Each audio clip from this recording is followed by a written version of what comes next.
Hi everyone, welcome back to my channel. This is Anna Murphy's with Many Hearts Counseling, and today's video is going to be all about setting intentions for the year 2025.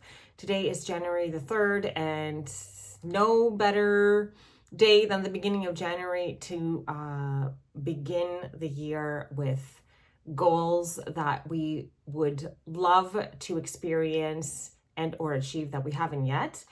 I'm not so sure if I would want to use the word resolutions anymore, New Year's Eve resolutions. I feel like the choice of words that I'm using now is I'm really conscious of it after I went through my counseling degree, and I listened to my favorite teachers because I understand how much power words have in them and how much they affirm my current reality every time I use these words. So I try to be really mindful. So not resolutions, because when I think about it, there's not really that much to resolve. Everything is a learning experience. And then I feel like now I would love to think of things in the context of I have goals that I yet have to experience because there is something that I haven't been able to decipher or look at or work out that is essentially preventing me from being in that particular timeline where I am in that goal. Like I am living out that goal that in my mind I am, wishing and hoping for of wishing and hope instead of wishing and hoping for it now. I'm also going to reframe those words, and I'm going to start to set my intentions that I trust that this will be taking place this year. I trust that for the year 2025, the experiences and the goals that I didn't have the chance to live out in my my current reality in the year 2024, I trust that they will embody themselves and be part of my current reality in the year 2025, and I will be shown what it is that I don't want to say still missing, but I'm going to be shown what switch it is that I haven't been able to see to flip yet in order to be part of that timeline. I do believe that there are possible experiences of life that we can have that are running parallel to each other simultaneously. And the way that my favorite teacher explains it is, if you think about your life like a TV program or a radio, and each particular radio station is a particular timeline of a potential life that you can have, depending on which one you're tuning into. So is it 94.5 or is it 96.3? Like, what station have you currently tuned into? Or same thing with the TV channels. Are you on CNN or are you on Fox? Like, what channel are you tuned into and you are experiencing in that current moment? The other channels are running simultaneously, right? Like CNN is playing at the same time as Fox, 94.5 is playing at the same time as 93.6, but you can't hear 94.5 while you're listening to 93.6 because you're tuned into that. So the same concept apparently is supposed to be taking place when it comes to our realities that we can experience. So depending on what channel we're tuned into, that's the experience of life that we are going to be having. And what determines our frequency, like for TV and or radio, it's usually our fingers that will determine like what frequency we're going to be tuned into because we're physically turning it. In the case of our human experience, what determines the frequency that we're in is going to be, as the diagram that I've shared many times, David Hawkins' diagram of the human consciousness map of emotion. It is, each human emotion is measured in a specific Hertz measurement, and depending on that Hertz measurement is going to be the frequency that you're tuning into life. And by the law of attraction, you're going to be bringing in similar experiences to that frequency that your energy in motion around you has a specific measure of hertz in it. And what determines our energy in motion, which is our emotions, is our thoughts. And where do our thoughts stem from? Our core beliefs. Core beliefs, self-concept, it is the most important thing that creates everything else that shapes our reality. And that's why Dr. Joe Dispenza says, change your personality, change your personal reality. That's why Louise Hay says, a thought is a thought and a thought can be changed, and change your thought, change your life. From the thoughts that we are having, so it goes, this is cognitive behavioral therapy and the basis of it. Thoughts, emotions, behaviors. So the thoughts that we have equals the emotions that are elicited from those thoughts. And then we have our behaviors.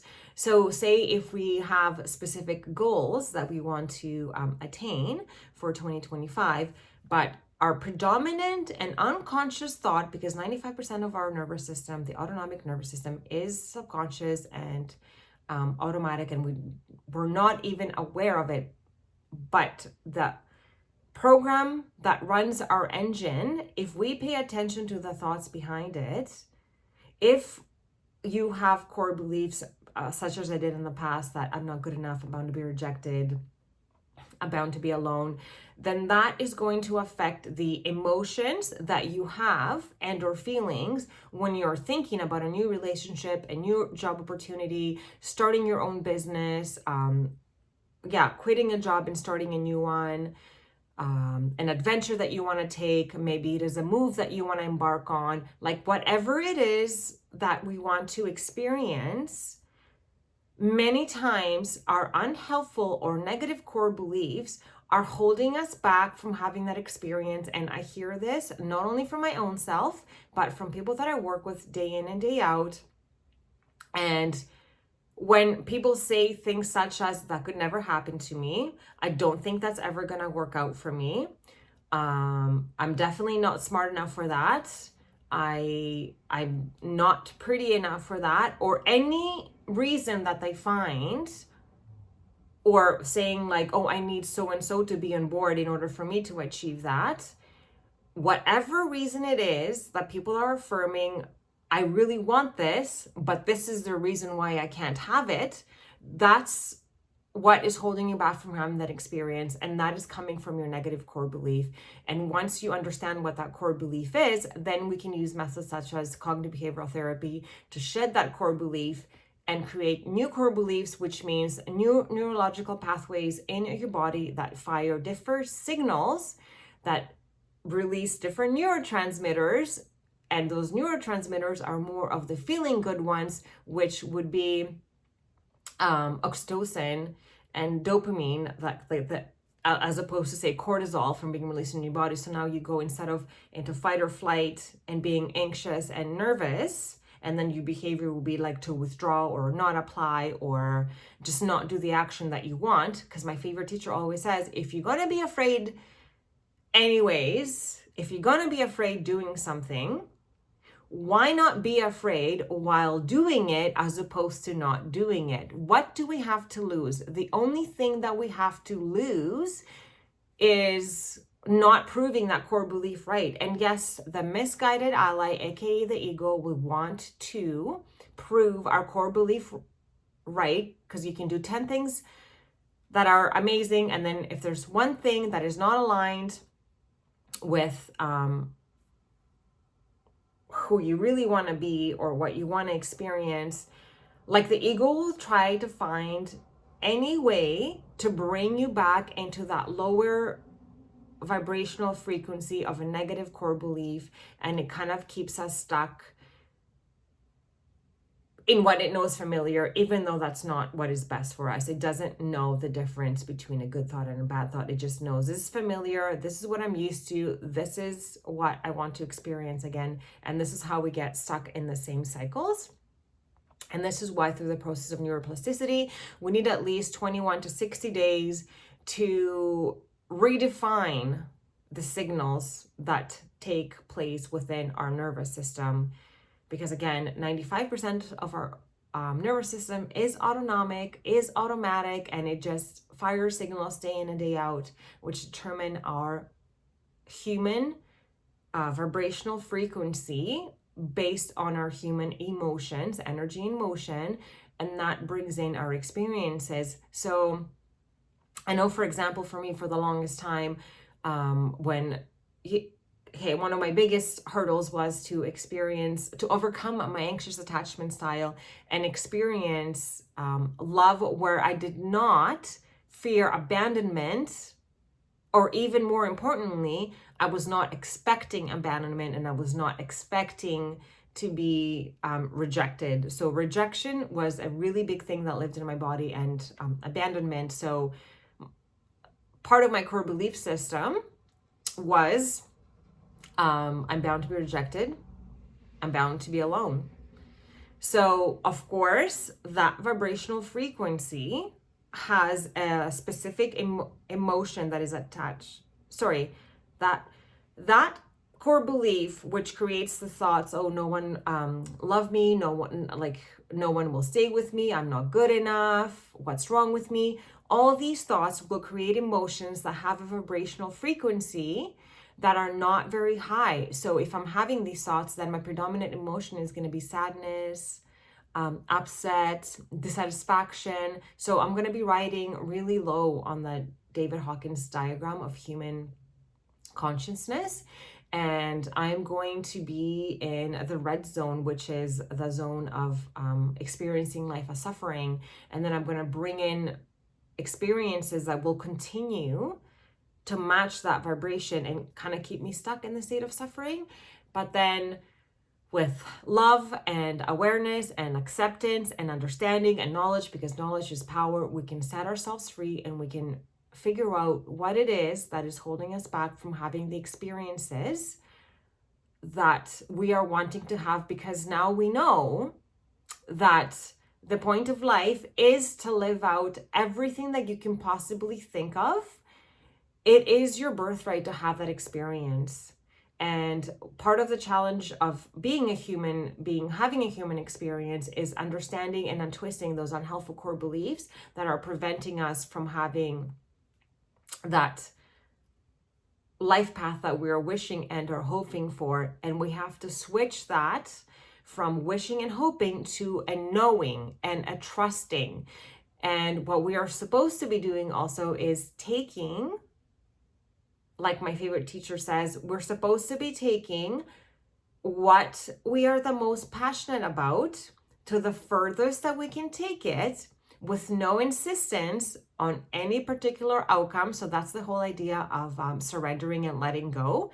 So you let go of the idea of what you want the outcome to be, but you pursue your passion to the best of your ability with the knowledge that you have in that moment to the furthest that you can, with no insistence on any outcome. And then you just allow the natural process of what is meant for you to just come to you. And also, when we set intentions for 2025 and goals, another thing that would be most ideal to help us achieve those goals is to embody that person that already is living in that reality, or is already experiencing that goal, is already experiencing that relationship, that job, that abundance, that country, whatever it is. We are supposed to, or it is most helpful, most ideal to be embodying that version of ourselves that would be living that reality. So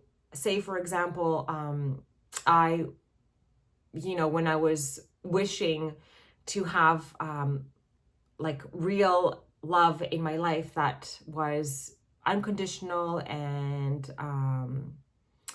all accepting and matching who I wanted to be to myself, like fully just be whole and showing up for myself.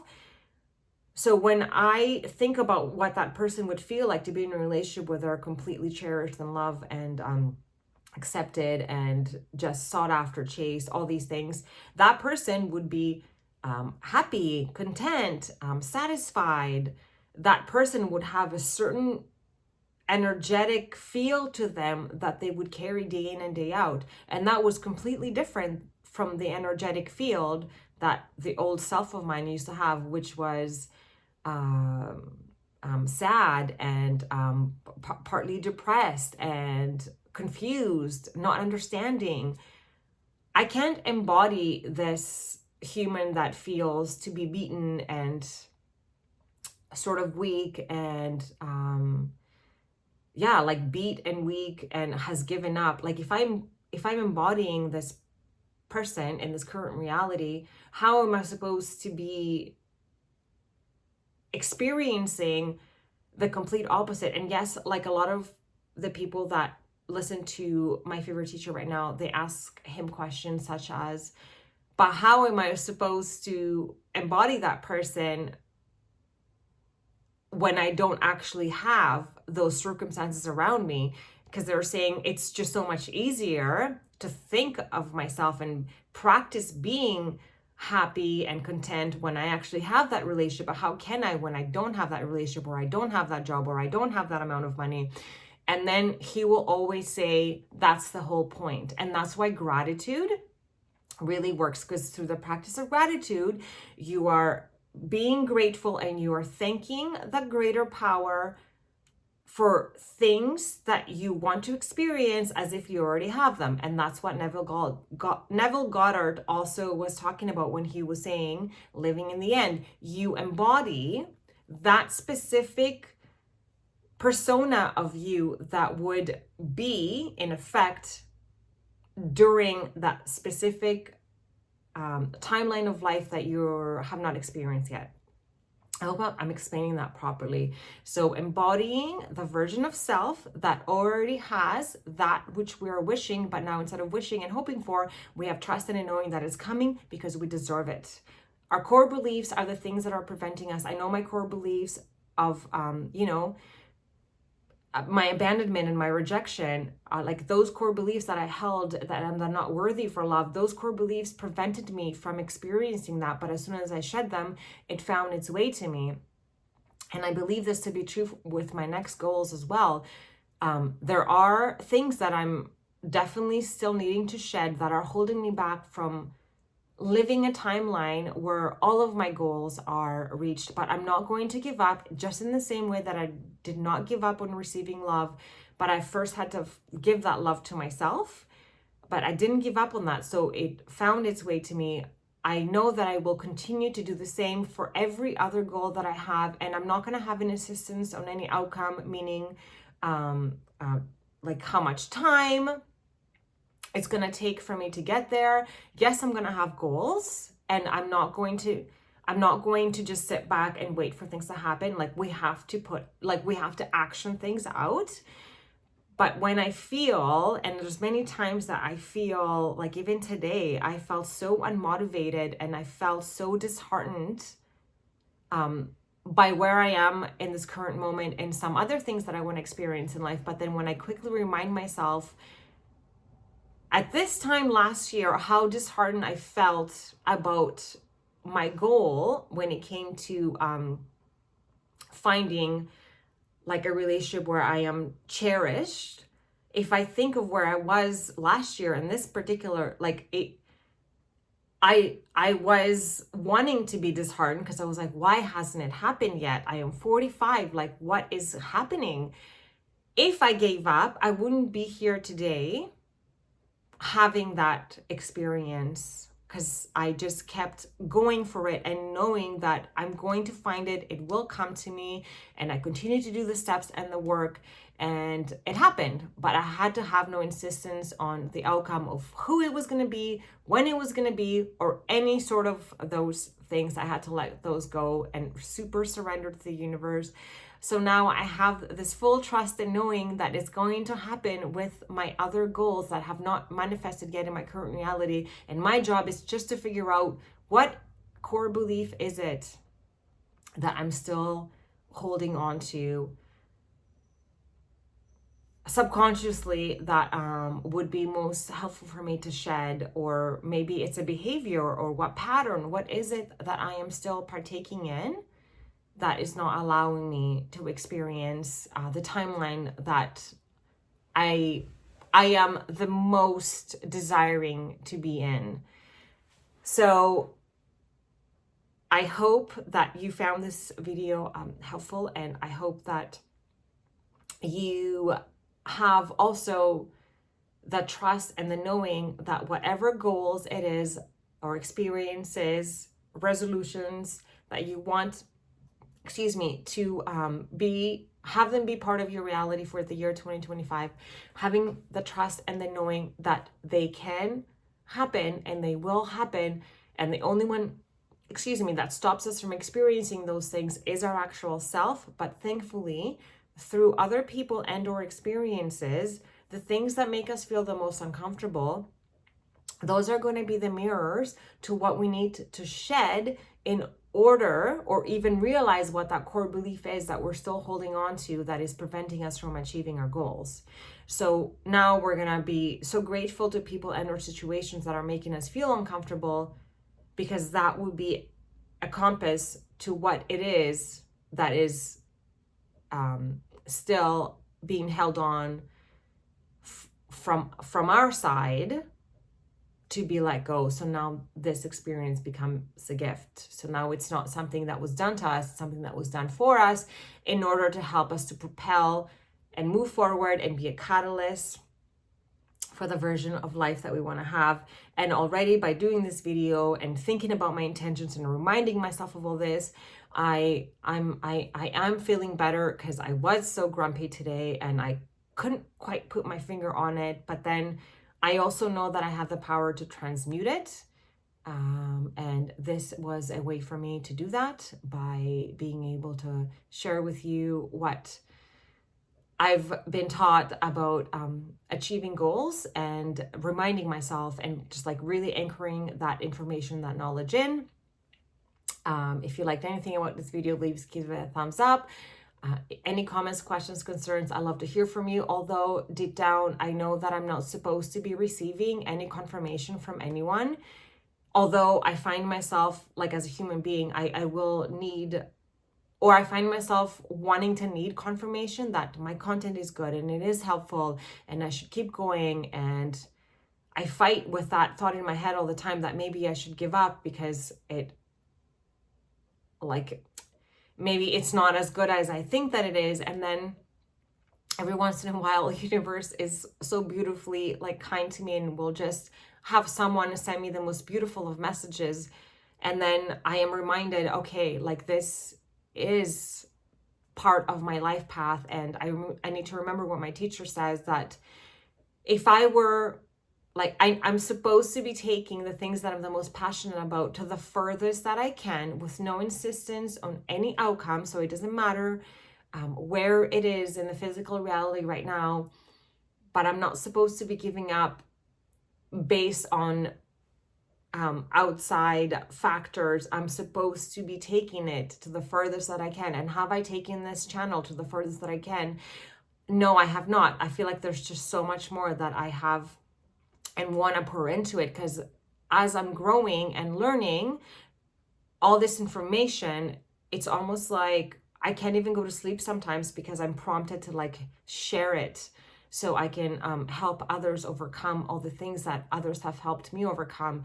So I hope this also encourages you to also not give up on your hopes and your dreams, and just have a trust in knowing, and just keep continuing to do it, and releasing any outcomes, and just knowing that if it's meant to be a part of your life, in the way that you have been hoping for some experience to be, then it will be. And if it's not, then I guess we're just gonna know, because the passion for doing that, it's gonna run out at some point, and we're gonna be redirected to something else. I feel like I just went on for a second there, a bit longer than I meant to, but again, with all my love and gratitude, if you haven't subscribed already to my channel, I would love it if you did so. Hit that notification button so you don't miss another video, or any feedback or any, what's the word, suggestions for future content, I would really appreciate it. And then until then, I will see you next time.